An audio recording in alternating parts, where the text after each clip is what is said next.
In the summer of 1867, outside the remote farming community of Sedalia, Missouri, an 8-year-old boy named Timothy Caldwell became the subject of the American Midwest's most unsettling medical case. Dr. Samuel Harding, the area's sole physician, documented in 3 leather-bound journals a child whose behavior challenged every known principle of 19th-century human nature. To casual observers, the boy seemed charming and normal. Yet, beneath his innocent facade lay something that medical science of the era couldn't begin to explain. Over a period of 6 months, 3 people and dozens of farm animals died under mysterious circumstances, all of whom had, in some way, crossed paths with a child whose pale blue eyes never seemed to reflect his smile. The official records were sealed by local authorities for more than a century, but the truth about Timothy Caldwell reveals a darkness that makes us question what we know about evil's capacity in childhood. Before we continue with the terrifying story of Timothy Caldwell and the grip of terror he had on Sedalia County, if this story intrigues you, be sure to subscribe to our channel and ring the notification bell so you don't miss our deep dives into America's darkest historical mysteries. And please let us know in the comments what state or city you're listening from. We love hearing from our community of mystery enthusiasts around the world. The events that would make Timothy Caldwell infamous began not with violence, but with a profound sense of loss. Missouri in 1867 was a state still reeling from the wounds of the Civil War. Towns like Sedalia had sent their young men to their deaths on distant battlefields, leaving behind orphans, widows, and struggling communities. The Caldwell farm, nestled in a valley 15 miles south of town, had once been prosperous. James and Martha Caldwell built their homestead with dreams of raising corn and cattle, but those dreams died with James at the Battle of Wilson's Creek in 1861. Then, consumption took Martha's lungs in the harsh winter of 1865. Their son, Thomas, just barely 21, inherited land he couldn't work and debts he couldn't pay. When Thomas heard that his brother William had died at Andersonville Prison, leaving behind an 8-year-old son and widow, he saw both an opportunity and a burden. Timothy, the boy, would need a home, and Thomas desperately needed help with the never-ending farm work. Thomas Caldwell was a hard man, made even harder by loss and war. His wife, Sarah, had grown bitter and sharp-tongued during their childless years. Neither of them was particularly suited to raising a child, especially one who arrived at their door in the spring of 1866 with nothing but a small cloth bag and eyes that seemed far too old for his young face.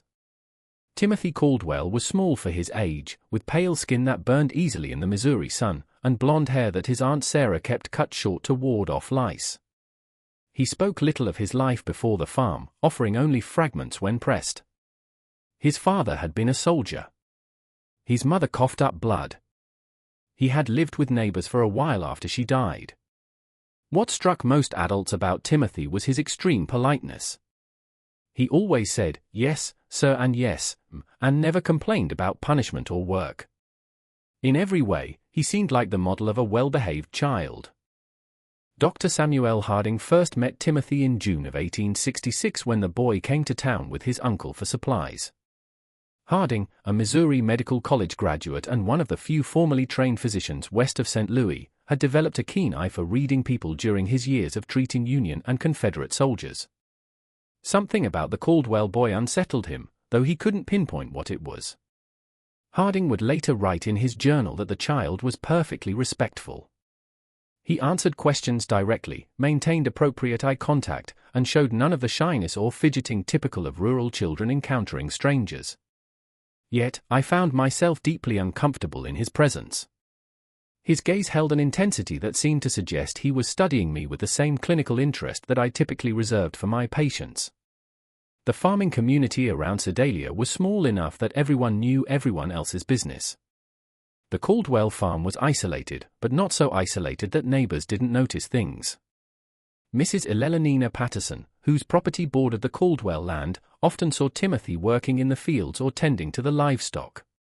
She told her husband that the boy worked with an unusual focus for a child his age, never stopping to play or rest as children naturally do, and never seeming to tire. It was like watching a little machine, she told her husband Samuel one evening over dinner. He'd work steady from sunrise to sunset, never complaining, never slowing down. Ain't natural for a boy to have no play in him at all. The Patterson farm kept chickens, and Eleanor noticed that her birds became agitated whenever Timothy was near the property line. They would cluster together, squawking and ruffling their feathers, refusing to get close to the fence that separated the properties. Her husband dismissed it as coincidence, but Eleanor couldn't shake the feeling that the animals sensed something about the boy that humans missed. The first death happened on a sweltering afternoon in August 1866. Little Mary Fletcher, 5 years old, was the daughter of the town blacksmith, known throughout the community for her bright laugh and tendency to wander. She had been playing near Willow Creek, a shallow stream that ran between several properties, including the Caldwell farm. Timothy found her body. He arrived at the Fletcher home just as the family was preparing for supper, his clothes damp and his face pale with what appeared to be genuine distress. "Mrs. Fletcher," he said, his voice steady despite his obvious agitation. "I found Mary by the creek. She's not breathing." The search party that rushed to the creek found Mary Fletcher face down in water barely 18 inches deep. Dr. Harding, summoned immediately, determined that the child had drowned, a tragic but not uncommon accident in rural areas where children played unsupervised near water. What troubled Harding was not the death itself, but Timothy's account of discovering the body. The boy provided an unusually detailed description of exactly where Mary had been found, the position of her body, and the condition of her clothing. When pressed about how he had come to be in that particular spot at that particular time, Timothy explained that he had been looking for a lost calf. The boy's recall was remarkably precise, Harding noted in his journal. He could describe the exact position of the deceased child's limbs, the way her dress had been caught on a submerged branch, even the color of the water around her face. Such attention to detail seemed unusual for a child who claimed to be frightened and upset by the discovery. Thomas Caldwell, when questioned, confirmed that one of their calves had indeed gone missing that morning, and that he had sent Timothy to search the creek area. The calf was found 2 days later, healthy and grazing in a meadow nearly a mile from where Mary Fletcher had drowned. The Fletcher family, devastated by their loss, received Timothy's sympathy with gratitude. He had, after all, been the one to find their daughter and alert them immediately. At the funeral, Timothy sat quietly with his aunt and uncle, his head bowed respectfully throughout the service. When the family thanked him for his quick action in alerting them, he accepted their gratitude with appropriate solemnity. "I wish I could have found her sooner," he told Mary's father, his voice carrying just the right note of regret and sorrow. But Eleanor Patterson, watching from across the church, noticed something that nagged at her for days afterward. When Mary Fletcher's mother collapsed in grief during the service, when the sight of the small coffin reduced grown men to tears, Timothy Caldwell's expression never changed. His head was bowed in apparent sorrow, but when he thought no one was looking, his pale blue eyes remained dry and watchful, taking in every detail of the scene around him. The second death came 3 weeks later. Old Henrik Len, a Norwegian immigrant who had worked as a logger before arthritis forced him into retirement, was found at the bottom of a rocky outcrop known locally as Devil's Bluff.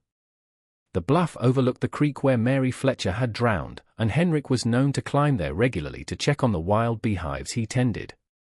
Once again, Timothy Caldwell was involved in the discovery. He had been walking home from town when he spotted something unusual at the base of the bluff. "I saw Mr. Ison's hat caught on a thorn bush," Timothy told the gathering crowd. "I called out to him, but got no answer, so I climbed down to look."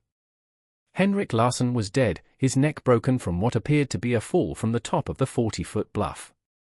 Dr. Harding's examination revealed that the old man had likely died instantly upon impact.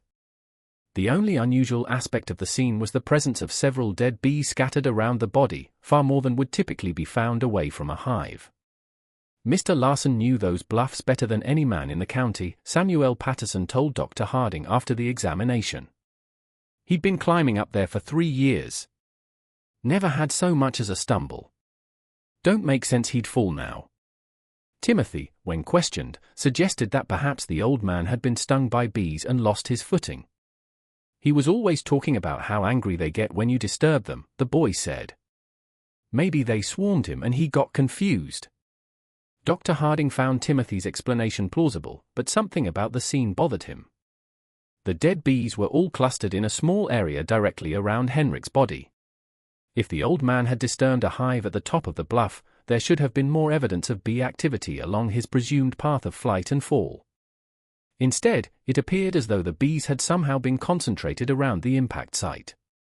When Harding climbed to the top of the bluff to examine the beehives, he found them intact and showing no signs of recent disturbance. The worker bees were active but not agitated, going about their normal business of gathering nectar from the late summer wildflowers. The third death shattered any illusions about coincidence. In September 1866, 6-year-old Jacob Mills vanished while playing in the woods near his family's cabin. His body was found 4 days later in an abandoned well nearly half a mile from where he had last been seen. Timothy Caldwell had volunteered to join the search party. For 3 days, Timothy searched alongside the adult volunteers, showing remarkable endurance for a child his age. He seemed to know the woods intimately, guiding searchers through areas that even long-time residents found difficult to navigate. When asked how he had learned the terrain so well, Timothy explained that he often explored the woods during his free time, looking for useful plants and herbs that his aunt could use for cooking and medicine. On the 4th day, Timothy appeared at the Mills cabin just after dawn. "I think I found something," he told Jacob's father, his voice heavy with exhaustion. "There's an old well about a half-mile north of here. I heard what sounded like crying." The well was partially concealed by fallen logs and overgrown brush. Jacob Mills was at the bottom, alive but barely conscious, suffering from dehydration and exposure. Dr. Harding was summoned immediately, but the boy died within hours of being pulled from the well, his small body unable to recover from the ordeal. The child had been at the bottom of that well for nearly 4 days, Harding wrote in his journal. The fact that Timothy Caldwell was able to locate him in such an obscure location raises troubling questions. How extensive is the boy's knowledge of the local terrain? What other hidden dangers might he be aware of? More troubling still was Timothy's behavior during Jacob's final hours. While the Mills family maintained a vigil around their dying son, Timothy sat quietly in the corner of the cabin, apparently praying. But Dr. Harding, positioned where he could observe the boy without being noticed, saw something that deeply disturbed him. Timothy wasn't praying. His lips were moving, but his eyes were fixed on Jacob Mills with an intensity that seemed almost scientific. He appeared to be cataloguing every detail of the dying child's condition, the labored breathing, the pale skin, the way consciousness flickered in and out. When Jacob finally died, Timothy's expression showed no grief or shock. Instead, there was something that Harding could only describe as satisfaction. After the funeral, Dr. Harding made an excuse to visit the abandoned well where Jacob had been found. The site troubled him for reasons he couldn't articulate. The well was indeed well hidden, concealed by natural debris that would have taken considerable effort to move. Yet Timothy had claimed to hear crying from this location, a claim that seemed improbable given the depth of the well and the amount of brush covering it. As Harding examined the scene more carefully, he noticed something that the initial rescue party had missed in their urgency to save Jacob Mills. Around the rim of the well, the debris had been arranged with unusual precision. Logs and branches that should have fallen randomly showed signs of deliberate placement, creating a natural-looking camouflage that would be nearly impossible to spot unless one knew exactly where to look. The implications were too disturbing to voice aloud, but Harding could not shake the suspicion that Jacob Mills had not simply fallen into the well. Someone had placed him there, and someone had carefully concealed the location until the boy was too weak to survive rescue. That evening, Harding began keeping detailed notes about Timothy Caldwell. If his suspicions were correct, the boy posed a danger to the entire community. But suspicions were not evidence, and evidence was exactly what Harding lacked. The problem was that Timothy Caldwell was by all appearances a model child. He attended church regularly with his aunt and uncle, sitting quietly through services and reciting prayers with appropriate reverence. He worked diligently on the farm, completing tasks that would challenge many adult workers. He spoke respectfully to his elders and showed proper deference to authority figures. Most importantly, Timothy had plausible explanations for his presence at each tragedy. He had been looking for a lost calf when he found Mary Fletcher. He had been walking home from town when he spotted Henrik Lenn's hat. He had volunteered to help search for Jacob Mills, as any concerned member of the community would do. But Harding's medical training had taught him to look beyond surface appearances. In treating wounded soldiers, he had learned to recognize the signs of men who killed not from patriotic duty or desperate necessity, but from something darker and more fundamental. There was a coldness in such men, a disconnection from normal human emotion that manifested in subtle ways, too little reaction to horror, too much interest in suffering, an ability to discuss violence with clinical detachment. Timothy Caldwell displayed all of these characteristics, but compressed into the body and face of an 8-year-old child. Dr. Harding's investigation began in earnest in October 1866. Using his position as the community's physician, he made regular visits to farms and homes throughout the area, ostensibly checking on the health of families still recovering from the hardships of war. In reality, he was gathering information about Timothy Caldwell. What he discovered painted a disturbing picture of a child who seemed to exist at the center of an ever-widening circle of misfortune. Livestock on neighboring farms had been dying at unusual rates, not from disease, but from what appeared to be accidental injuries. Chickens were found with broken necks, apparently killed by foxes that left no other signs of predation. Pigs suffered mysterious wounds that became infected and led to death. Horses developed sudden lameness that forced farmers to put them down. Mrs. Eleanor Patterson confided to Dr. Harding that she had lost 17 chickens in the past 2 months. "It's the strangest thing," she said. "They're dying 1 or 2 at a time, always found in the morning with their necks broken clean. My husband thinks it's foxes, but I've never seen fox sign around the coop. And the way they're killed, it's too neat." When Harding examined the most recent casualties, he found evidence that supported Eleanor's suspicions. The chickens had been killed with precise force applied to specific points on their necks, a technique that required considerable knowledge of anatomy. It was not the random violence typical of predator attacks, but something much more deliberate and controlled. Similar patterns emerged on other farms. James Wickham had lost 3 calves to what he described as freak accidents, animals that had somehow managed to strangle themselves on ropes or wedge their heads in fence rails in ways that defied logical explanation. Robert Dunham's prize bull had fallen into a ditch and broken its leg despite being one of the most sure-footed animals in the county. In every case, the affected farms were within walking distance of the Caldwell property, and in several instances, neighbors reported seeing Timothy in the vicinity around the time of the incident. "I saw him walking along our fence line the morning before we found the calf," James Wickham told Dr. Harding. "Thought it was odd, him being so far from home, but the boy was always polite when he saw me, waved, and called out a greeting like he was taught proper." Dr. Harding also began paying closer attention to Timothy's behavior during his routine medical visits to the Caldwell farm. The boy was always present during these visits, standing quietly while Dr. Harding examined his aunt and uncle for the various ailments common to farming life. But Harding noticed that Timothy watched these examinations with unusual interest, asking questions about anatomy and medical procedures that seemed advanced for a child his age. "How do you know if someone's really dead?" Timothy asked during one visit, his tone casual as if discussing the weather. "Sometimes people just look like they're sleeping." When pressed to explain his curiosity, Timothy said he was concerned about being able to help if someone was hurt while he was alone on the farm. "Uncle Thomas says I need to know how to handle emergencies since we are so far from town," he explained. The explanation was reasonable, but something about the question disturbed Dr. Harding. There was a clinical quality to Timothy's interest in death and injury that went beyond normal childhood curiosity. The boy asked about the mechanics of dying, how long it took, what signs to look for, whether people could survive various types of trauma with the same detached interest that a medical student might show when studying cadavers. During these conversations, Harding began testing Timothy's knowledge with deliberately false information, claiming that certain injuries were fatal when they were not, or that specific symptoms indicated particular conditions. Timothy never challenged these false statements directly, but Harding noticed that the boy filed away every piece of information with remarkable retention. More disturbing still was Timothy's response to Dr. Harding's stories about treating wounded soldiers during the war.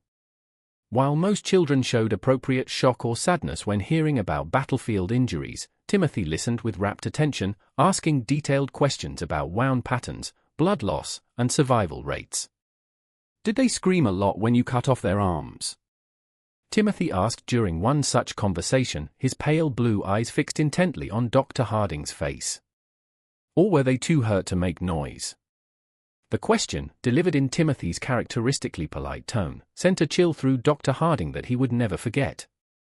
By November 1866, Dr. Harding had filled nearly 2 complete journals with observations about Timothy Caldwell. The picture that emerged was that of a child who possessed an adult's understanding of violence and death, combined with a complete absence of normal human empathy. But documentation was not the same as evidence. And evidence was what Harding would need if he hoped to protect the community from what he increasingly believed was a dangerous predator. The opportunity to gather that evidence came when Thomas Caldwell injured his back during the fall harvest. The injury required bed rest and daily medical visits, giving Dr. Harding unprecedented access to the Caldwell household. During these visits, he began engaging Timothy in longer conversations, carefully probing to understand the extent of the boy's knowledge and the nature of his thoughts. What he discovered exceeded his worst fears. Timothy Caldwell had been conducting experiments on living creatures for months, possibly years. Using a combination of careful questioning and direct observation, Dr. Harding determined that the boy had been systematically capturing and torturing small animals, studying their responses to various forms of injury and distress. Timothy had mentioned the cave during one of their conversations, describing it as a place where he went to think and be alone. When Dr. Harding investigated the site, he found a carefully organized collection of animal bones, crude surgical instruments fashioned from farm tools, and a series of detailed drawings that documented various experiments in torture and mutilation. The drawings were the most disturbing discovery.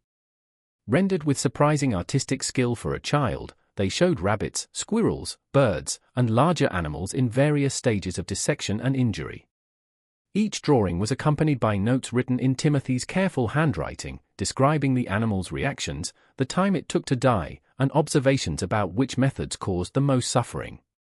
Subject remained conscious for approximately 10 minutes after removal of eyes, read one notation beside a detailed drawing of a rabbit. Vocalizations decreased gradually. Movement ceased after application of pressure to throat. Dr. Harding realized that Timothy had been using the community's animals as subjects for increasingly sophisticated experiments in cruelty. The accidental deaths on neighboring farms were actually the result of Timothy's desire to test his methods on larger subjects. But the most chilling discovery was a newer set of drawings that showed human figures instead of animals. These sketches depicted children and adults in various poses of distress and injury, each accompanied by speculative notes about human anatomy and potential methods of causing harm. One drawing showed a figure that was unmistakably Mary Fletcher, the first child to die. Another depicted Henrik Len. A third showed Jacob Mills at the bottom of a well with detailed annotations about the effects of dehydration and exposure on the human body. Timothy Caldwell had not simply been present when these people died. He had planned their deaths, executed those plans with methodical precision, and documented the results for future study. As Dr. Harding would soon discover, the horror in Sedalia County was far from over. If this story is giving you chills, share this video with a friend who loves dark mysteries. Hit that like button to support our content, and don't forget to subscribe to never miss stories like this. Let's discover together what happens next. Dr. Harding faced an impossible situation. The evidence in the cave proved that Timothy Caldwell was responsible for multiple deaths, but that evidence had been obtained through what amounted to an illegal search. Moreover, the idea that an 8-year-old child could be a calculating murderer was so far outside the accepted understanding of human nature that no court would accept such a claim. The medical science of 1867 had no framework for understanding antisocial personality disorder or psychopathy. The prevailing belief was that children were inherently innocent, corrupted only by bad influences or traumatic experiences. The idea that a child could be born without the capacity for empathy or moral reasoning was literally inconceivable to most people. Dr. Harding knew that if he presented his findings to local authorities, he would likely be dismissed as a man whose mind had been damaged by too many years of treating war casualties. The evidence would be explained away, Timothy would be defended as a traumatized orphan acting out his grief, and the killings would continue. Instead, Dr. Harding decided to confront Timothy directly. During his next visit to the Caldwell farm, he asked the boy to walk with him to check on the livestock in the far pasture. Once they were alone, Dr. Harding revealed what he had discovered in the cave. Timothy's reaction was not what Dr. Harding had expected. The boy showed no surprise, no denial, no fear at being caught. Instead, he listened calmly as Dr. Harding described the drawings and notes, occasionally nodding as if confirming the accuracy of the doctor's observations. "You're not going to tell anyone," Timothy said when Dr. Harding finished speaking. It was not a question or a plea, but a statement of fact delivered with absolute confidence. "Why wouldn't I?" Dr. Harding asked, genuinely curious about the boy's reasoning. Timothy smiled, the first genuine expression of emotion that Dr. Harding had ever seen on his face. "Because no one would believe you," he said. "And because you're curious about what I'll do next." The boy was right on both counts. Dr. Harding knew that his claims would sound like the ravings of a man losing his sanity. But Timothy had also identified something that the doctor was reluctant to admit, even to himself, a scientific fascination with observing the development of what might be the most dangerous human being he had ever encountered. "How long have you been doing this?" Dr. Harding asked. "Since I was 5, Timothy replied matter-of-factly. "Maybe earlier. I started with insects, then mice, then bigger things. It's interesting to see how different animals react to the same treatments. And the people who died." Timothy shrugged. "They were experiments, too. I wanted to see if people would react the same way as animals. They do mostly, but they're better at understanding what's happening to them. That makes it more interesting." Dr. Harding felt a chill that had nothing to do with the November air. "What are you planning to do next?" Timothy considered the question seriously before answering. "I need to find out what happens when you hurt someone who trusts you completely, someone who wouldn't suspect anything until it was too late." The implication was clear. Timothy was planning to kill his aunt and uncle. Dr. Harding knew he had perhaps days, possibly only hours, before Timothy acted on his plans. The boy had revealed his intentions with the casual confidence of someone who believed himself untouchable, and past experience suggested that Timothy did not delay once he had decided on a course of action. That evening, Dr. Harding visited Sheriff William Crawford in Sedalia. Crawford was a practical man who had served with distinction in the Union Army and had little patience for theories or speculation. But he also trusted Dr. Harding's judgment and was willing to listen to evidence regardless of how unusual the circumstances might be. Dr. Harding presented his case carefully, focusing on verifiable facts rather than psychological theories. He showed Crawford the drawings and notes from the cave, pointed out the pattern of deaths and accidents surrounding Timothy, and documented the boy's unusual knowledge of anatomy and violence. Most importantly, Dr. Harding revealed Timothy's stated intention to kill his aunt and uncle. This was information that could not be ignored, regardless of the source. "Even if half of what you're telling me is true," Sheriff Crawford said after reviewing the evidence, examining each disturbing drawing with growing alarm. "We can't arrest a child for drawings and suspicions, but we can watch him, and we can be ready to act if he tries anything." Crawford studied the anatomical precision of Timothy's sketches, noting details that even his experience as a Civil War veteran hadn't prepared him for. The two men spent hours developing their strategy, bringing in Crawford's most trusted deputies, men who had served under him during the war and could be counted on to remain steady under pressure. Dr. Harding and Sheriff Crawford developed a comprehensive plan. Dr. Harding would arrive at the Caldwell farm at his usual time, bringing laudanum ostensibly for Thomas's pain management, but actually to keep both Thomas and Sarah sedated enough to prevent Timothy from harming them easily. Sheriff Crawford and his deputies would position themselves strategically around the farm property, close enough to respond quickly, but far enough away to avoid detection. The plan was put into effect the following morning. As Dr. Harding approached the farmhouse in his buggy, he noticed immediately that something was different. The usual morning sounds of farm activity, chickens pecking in the yard, pigs grunting in their pen, were absent. The property held an unsettling quiet that made his skin crawl. Timothy appeared in the doorway before Dr. Harding had even climbed down from his buggy. The boy stood perfectly still, his pale blue eyes tracking the doctor's movements with predatory focus.